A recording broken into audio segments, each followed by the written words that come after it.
appreciate Adventure Time, even if I am 12 years late. Good little girl.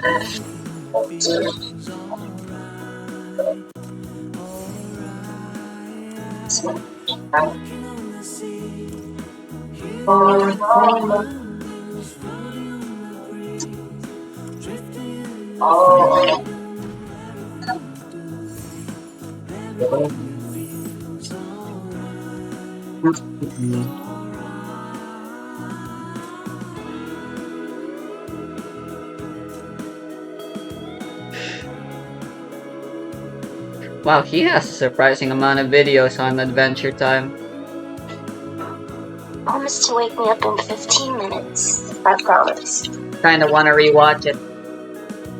I only watched like half the episode. Romantic love has never been the I blame Cartoon Network's terrible scheduling. Yet when they do get around to displaying it, they explore it with plenty of nuance, highlighting the good, the bad, and the ugly, and showing just how complicated, difficult, and beautiful the feeling, the action, the idea of love actually is. The other option sucks. Marceline and Bubblegum, we see how so much of making relationships work is the work we must do on ourselves first. No matter who might help you or who is in your corner, at the end of the day, the responsibility is on oneself to grow and change.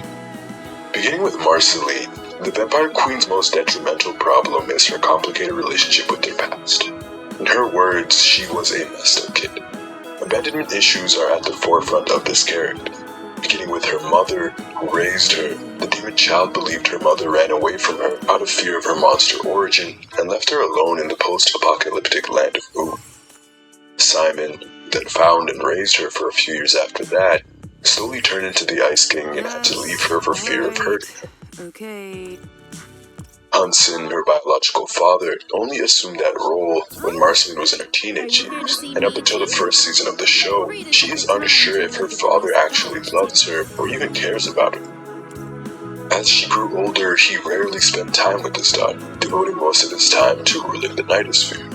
Add in Ash, Marceline's conniving ex-boyfriend, and the whole vampire saga.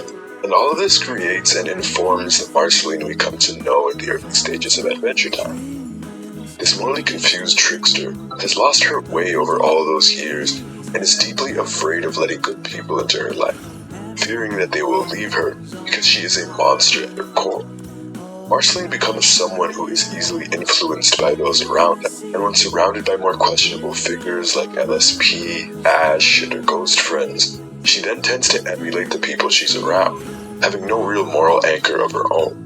This is why she comes across as somewhat cruel and cold and uncaring in her first few appearances, but eventually growing out of that when she spends more time with Finn and Jake.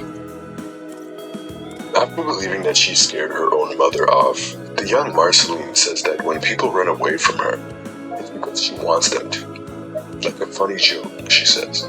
So Marceline embraces this side of her and intentionally develops this edge and this roughness about her, creating this hard and tough barrier because love has constantly hurt her. Well, this is a good enough starting point. Marceline's most persistent Let's trait get the other half is her of the table. inability to confront her own emotions while simultaneously being an emotional person.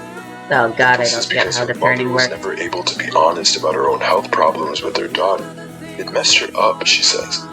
Marceline has this tendency to run away at the first sign of discomfort. You see her do that in What Was Missing, in Stakes, Obsidian, even to people. And I Remember You, she points out that ever since she met Ice King, she's been avoiding him because of her memories of Simon. Marcy's only outlet for her emotions is her songs. It's easy to see how this emotional baggage comes to haunt Marceline's relationship with Bubblegum, as their argument in Obsidian was born from Marceline's lack of morality with the Glass Citizens, in which she stated that she didn't care about their lives and proceeded to play with the other citizens like they were toys. Marceline's emotional volatility is also displayed here. When her need for attention isn't met, she lashes out immaturely out of fear of being left behind once again, now by her girlfriend. Again, her inability to properly communicate how she feels leads her to these kinds of outbursts, where she writes an incredibly hurtful song to the princess and destroys her device. Princess Bubblegum's philosophy can be articulated in a single line. responsibility demands sacrifice. From the moment she was born, Bonnabelle Bubblegum has always taken care of others. Her sweet brother Nettie would be the first to feel that care, and the Candy citizens follow. But before the Candy Kingdom and the Crown, it was just Bonnie. For hundreds of years, she scavenged the post-apocalyptic wasteland that was yearning for companionship for people like her. So she created her own family. Her uncle Gumball would eventually threaten Bonnabelle's sense of control when his individuality blossomed, as he desired to create apartment complexes and sell apparel. And to it, she would say that this isn't what I made you to be. Though Bubblegum wished for her family to be real, to have agency, that agency had to be within the realm of what she found acceptable. Though Bubblegum was only a child, this experience of her own family turning against her and conspiring to eliminate her was a memory that would be burned into her psyche. This informed her future decisions. It informed the type of person she would come to be. It would inform her desire to have all the Candy citizens to be, quote, happy and unburdened. Using her dum-dum juice on her citizens, she would create a group of people, a family to protect and control. As the only sentient, intelligent entity around for much of her formative years, Bubblegum desires tremendous control over situations because she's so used to controlling everything for her. That took way longer than she it needed to be. Control because she fears what could happen if she's not the one in charge. She's so used to fixing everything. Oh boy, we're close to the end of this why she has problems dark web arc, huh? PP And it's is gotta be with a limited time character. And she rarely considers the desires or emotions of others, only focusing on whether an action is good for them or not. In addition, she can be mean and particularly harsh with her words.